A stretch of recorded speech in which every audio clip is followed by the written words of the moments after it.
tay để chúc mừng của tất cả quý vị và quý vị ơi. Dạ vâng, kính thưa toàn thể quý vị, đi khắp thế gian thì không ai tốt bằng mẹ, gánh nặng cuộc đời không ai khổ bằng cha. Dạ vâng, kính thưa toàn thể quý vị, và kể từ ngày xưa chúng ta cũng có thể nói như thế này có duyên có phận thì mới đến được với nhau, đúng không ạ? Trong hàng vạn người thì chúng ta cũng sẽ chỉ tìm thấy một người duy nhất dành riêng cho mình.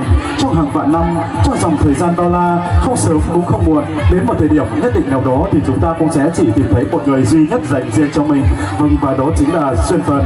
Dạ vâng, và các bạn trẻ Phương Uyên và Hòa Hiệp của chúng ta trên bước đường học tập, lao động và công tác, họ đã yêu nhau và trở thành một tình yêu đích thực chung thủy. Đến ngày hôm nay đây, họ đã vượt qua cả một giới hạn của một tình yêu chân thật và chung thủy để đến với một đám cưới tưng bừng như ngày hôm nay. Và tất cả quý vị chúng ta cũng đã không quản ngại đường xá xa xôi, có chút thời gian và họ cùng mình cùng trở về đây rồi, thì tất cả quý vị chúng ta đang ngồi từng mâm tiệc từ bật tiệc thì vừa hướng ánh nhìn của mình lên sân khấu tình yêu, vừa rót ra những chén rượu thật là đầy để đang đầy tình cảm để chúc mừng tình cảm của chính thức không. Và tất cả quý vị chúng ta nở cho những tràng pháo tay thật to chỉ giá 1 tỷ đồng để chúc mừng quý vị ơi.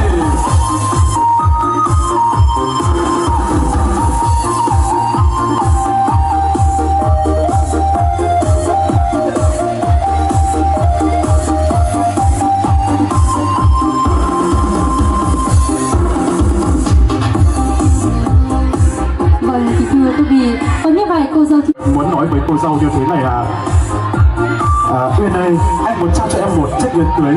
Tuy rằng không phải nhẫn kim cương, nhưng bên trong đó nó có chứa tình thương giạt rào. Và em hãy đưa tay đây nào để anh đeo nhẫn vào cho em. Vâng, và sau đây xin mời chú rể Hoàng Hiệp chúng ta sẽ cùng thể hiện sự ga đăng của mình để che chở cho cô dâu. Và chúng ta sẽ mời chú rể chúng ta quỳ một gối xuống để trao nhẫn cho cô dâu được không ạ? Dạ vâng, và tất cả những tràng pháo tay của tất cả quý vị cùng nhé. Chiếc nhẫn là một vòng tròn, không có điểm đầu, không có điểm cuối, tượng trưng cho tình yêu của hai bạn sẽ không bao giờ dừng lại. Chiếc nhẫn đã được đeo vào ngón giáp út, nơi mạch máu chảy xiết của con tim. Dạ vâng, và khi sau khi chú rể đeo nhẫn cho cô dâu xong thì đứng lên, xong được mời cô dâu ngược lại đeo nhẫn cho chú rể đi ạ. Sau khi đeo nhẫn xong thì xin mời cô dâu chú rể sẽ ôm nhau một cái đấy không ạ? Một cái ôm chuyển từ tình bạn sang tình yêu, và bây giờ là chuyển sang tình nghĩa vợ chồng. Một tràng vỗ tay của quý vị đâu ạ? Đó, đây là quý vị ơi. Vâng, xin mời cô dâu và chú rể đi ạ. Vâng, rất thắm thiết đúng không ạ? Xin mời hai bạn trở về vị trí ban đầu. Và kể từ ngày hôm nay và chính thức từ mùa đông này trở đi thì hai bạn sóng lòng sóng lưng sóng đùi sóng đàn hát được còn đấy số mãi sông em vẫn đang kiệt khẩu vẫn đang kiệt lầu vẫn đang kiệt mất sân khấu tường có phương tường nhảy sừng ở luôn làm này bóng số mãi rồi em ơi. Nhà hai ba MC sẽ cần sẽ bỏ tổ mưa trên mưa này nha ba nó số mãi giúp em nữa. Vâng, thưa quý vị thân mến, và chúng ta đang chứng kiến người mẹ đang trao cho con một món quà, một ý nghĩa như thay lời muốn nói rằng quà này mẹ tặng hai con, mong rằng hai con sẽ mãi trọn đời bên nhau, dù cho biệt cả những rời, mong rằng hai con sẽ mãi sắc son một lòng. Một tràng pháo tay của quý vị nữa đó ạ. Dạ vâng, và theo như người hình quan sát thấy trên sân khấu thì những giọt nước mắt hạnh phúc đang được thể hiện rõ trên khuôn mặt của cô dâu rồi ạ quý vị ạ. Một tràng pháo tay đấy là quý vị ơi. Và món quà tiếp theo thì xin mời đến món quà em gái tên. Vâng, thưa quý vị, người ta từng có câu rằng ông cha cao tợt bằng trời, như mẹ như nước, người người biển đông. Ông cha tâm nghĩa sinh thành, làm quan phải nhớ ngọn ngành nhé con, làm sao đạo nghĩa vuông tròn, hạt thơm khi trăm bè vẫn còn nơi đây, cùng nhau vun đắp rừng cây, làm cho tổ ấm của mình lúc nào cũng tràn đầy niềm vui nhé hai bạn. Đất biển thì mênh mông không đông đầy tình mẹ, ông cha nghĩa mẹ muôn đời đi sâu, con nghĩa sinh thành muôn thuở nào quên, mong sao con được đền đáp xứng đáng rời thảo đẹp tên sâu biển. Dạ vâng, và món quà tiếp theo Nguyễn Thịnh xin được nhớ về hơn, nhớ về tồn phúc cả thông, nhớ về đồng trình quảng mẹ là điện chẳng nhớ sùng dao để ông xong mình đi còn nhất hào mưa để mới đi biết chăn của ba mới có sòng phái cho hơn của trắng này dệt thì dệt không sẽ hời và sòng làn nó của ba số phải số em có bớt đấy bớt kín khẩu bớt đấy khử sơn khấu bớt đấy số phải phụ ải tà em ai ải đúc em bà họ mi trường đèn sành hùng mất tặng hở đủ hở làn họ đâu số phải số em có bớt kín khẩu bớt kín lầu bớt phục mũi sớm nhớ hở làn này nó số phải số em có về phía đồng nữa. Chúc mừng nông tên lạiพ่อแม่พี่น้องหาหนูยิ่งท่องเขาหาการแต่งกองเสือเพียงผากองฟ้าเพียงขือหาเต้นว่าไม่ไปเต้นกว้ายแม่เท่าหาเต้นหมอกคนสุ่มมารับสินแห่ไปเพิ่มตัวหักต้อยใส่ไก่แม่นบ้าสมัยตัวแม่ไหมแม่นบ้าก็แม่นแต่เจ้าเถอะน้องธนบัตรเรื่องให้กับมีหลายเรื่องแต่งเปลี่ยนสมดูล่ะดูเชื่อแล้วไม่เต้นแสมไหมเตรียมไฟไม่เต้นทีวี30เองกาป้ายของเฮาไม่เต้นตู่ดานาลายเจียมเมี่ยงตัดเส้นสายของกึมไม่เต้นพักกันเมื่อแบนเมื่อกำหลายกบพักกระบ่มหลายเบียร์แถเจ็ดเก็บเมื่อฝาเงิน5ปีน้ำไม้แกนึงเหมือนเอากันกบเมื่อเส้นงานไหนบอกพี่น้ำไม้ Dạ vâng, và món quà tiếp theo nữa Nguyên Hình xin được trân trọng kính mời toàn thể quý vị chúng ta hãy cho một tràng pháo tay thật lớn lên đi ạ.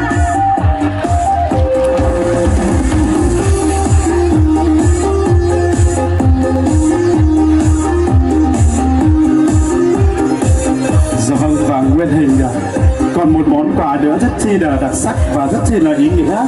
Một là nắp chai rượu bật ra thì thôi à. Mạnh lên nào chú rể ơi, mạnh mẽ lên nào. Dạ vâng.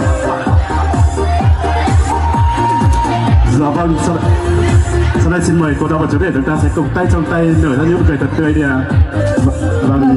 Kính thưa quý vị, chúng ta đang chứng kiến cặp đôi uyên ương đang tay trong tay, vai kề vai, hai trái tim cùng hòa chung một nhịp đập và cùng dắt tràn khắp tình rượu. Màu rượu là màu hồng, màu máu của trái tim. Những giọt rượu chảy tương ứng với cung bậc cảm xúc tình yêu của hai bạn sẽ không bao giờ dừng lại.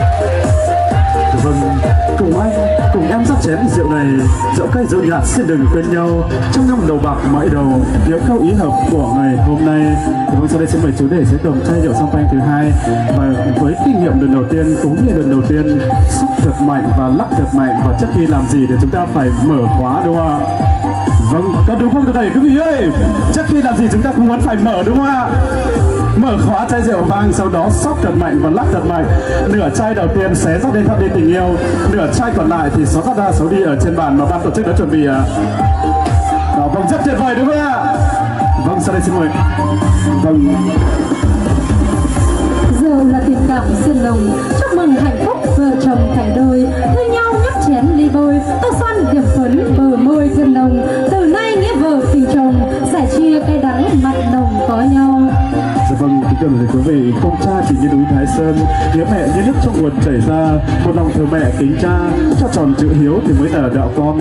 Vâng, và để tỏ lòng biết ơn chân thành sâu sắc đến hạnh đến còn sâu thân phụ mẫu và của cô dâu và chú rể, thì sau đây xin mời cô dâu và chú rể của chúng ta sẽ cầm mỗi người 2 ly rượu hồng lên để mời bố mẹ. Chú rể sẽ mời bên bố mẹ vợ, còn cô dâu thì sẽ mời bên bố mẹ chồng. Vâng, xin mời ạ. Và 2 ly rượu còn lại ở trên bàn, đó chính là 2 ly rượu của trăm năm, 2 ly rượu của hạnh phúc. Và sau đây xin mời hai bạn chúng ta sẽ cầm lấy mỗi người 1 ly đi ạ. Vâng, và đứng về phía chính giữa sân khấu. Vâng, và sau đây xin mời hai gia đình thông gia của chúng ta sẽ thường đứng thành hình vòng cung để chạm ly với nhau đi ạ. Vâng, để anh camera của chúng ta ghi lại những khoảnh khắc thật là tuyệt vời này ạ. Vâng. Dạ vâng, đúng rồi, là để anh camera quay phim của chúng ta ghi lại những khoảnh khắc thật là tuyệt vời.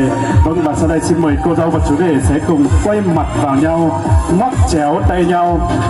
Vâng, đứng sát thật gần vào đi ạ. Vâng, và tất cả quý vị ơi, tất cả quý vị đang ngồi trong từng mâm tiệc, từng bàn tiệc thì chúng ta sẽ cùng rót ra những chén rượu của mình thật là đầy được không ạ?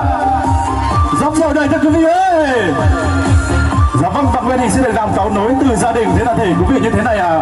Chúng ta sẽ hô 3 lần, 1, 2, 3 rô, 1, 2, 3 rô, 1, 2, 3 chúc mừng hạnh phúc được không ạ? Và để làm được điều này một cách to rõ nhất và hạnh phúc nhất thì Nguyên Hình làm phiền tất cả quý vị chúng ta tầm khoảng 15 giây được không ạ? Xin mời toàn thể quý vị chúng ta cùng đứng lên được không quý vị ơi?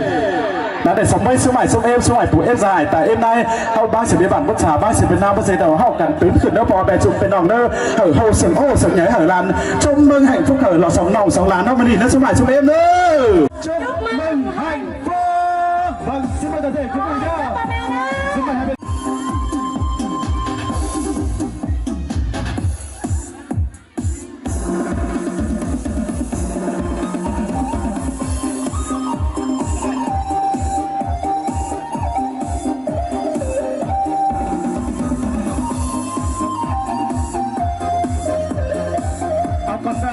Cho em nay của em ra cái mặt phở mà khởi bảo học mới đi phay mà nó sẽ phải cho em phở bên nào nữa